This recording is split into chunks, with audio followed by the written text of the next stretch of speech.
প্রিয় শিক্ষার্থীরা, আমার হাতে এটা কি দেখতে পাচ্ছ? বেলুন, তাই না? আচ্ছা, আর এখানে একটি কি আছে? পেন্সিল, আর হচ্ছে পানির বোতল, তাই না? আচ্ছা, আমরা একটা মজার জিনিস দেখব।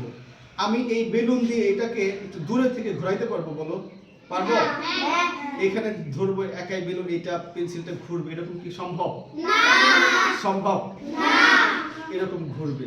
ও কি মানে জাদু ছাড়া কিছু সম্ভব? আচ্ছা, আমি কিন্তু বেলুন দিয়ে একটা জাদু দেখানোর জন্য সবাইকে আজকে এখানে ডেকেছি। জাদু দেখতে চাও? রিয়েলি সবাই দেখতে চাও? আচ্ছা, তাহলে জাদু দেখতে চাইলে একজনকে আমরা একটু সামনে আনি। এই আসো, ওর মাথা থেকে আমি জাদু নিব। জাদু কিন্তু হ্যাঁ নেই নেই। এই যে পুষ্পিতার মাথা থেকে জাদু নিব। জাদু নিচ্ছি, কি নিচ্ছি বলো তো? জাদু নিচ্ছি, কি নিচ্ছি? জাদু দেখতে চাও? আচ্ছা, সেটা এক কথা বলবো না, কিন্তু যদি মনে করো এইটা আমি দূরে থেকে ঘুরাইতে পারি, তাহলে কি একটা সবাই তালি দিবে না? আস্তে তালি না জোরে তালি? দেখবো যদি সবাই জাদু দেখে ভালো লাগে তাহলে কিন্তু তালি দিতে হবে, তাই না? দেখি তো ঘুরে কিনা। কি হচ্ছে? হ্যাঁ, কি হলো? ঘুরলো না? ঘুরছে? কি ঘুরছে না?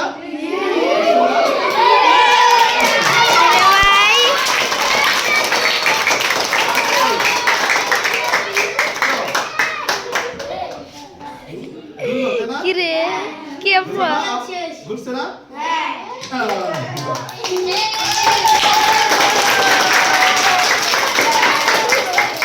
তাহলে আমি কি এটা কাজ করেছিলাম বলো?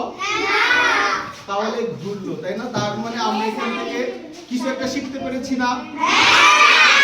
বলো তো, বেলুনে কি এমন ঘটনা ঘটলো যার জন্য এইটা কিন্তু এরকম ঘোরা শুরু করে দিয়েছিল? ওর মাথায় তেল আছে? তেল আছে? ওর মধ্যে হালকা আছে, কিন্তু পুষ্পিতার মাথায় তেল নাই। তাহলে কি কাজ, ঘটনাটা কি ঘটলো? এইটা হচ্ছে রাইট, এটার ভিতরে বিদ্যুৎ চার্জ, বিদ্যুতের কি বলতো? চার্জ সংঘটিত হয়েছিল। এটাকে বলা হচ্ছে স্থির বিদ্যুৎ। এটাকে কি বলে? স্থির বিদ্যুৎ। দেখো, তোমরা যখন বর্ষার সময় বৃষ্টির দিনে দেখা যায় না আকাশে কি হয়? বজ্রপাত হয় না? বজ্রপাতে বিজলি চমকায় না?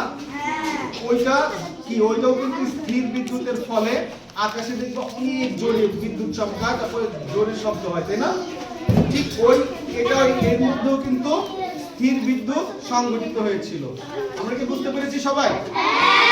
ঠিক আছে, ধন্যবাদ।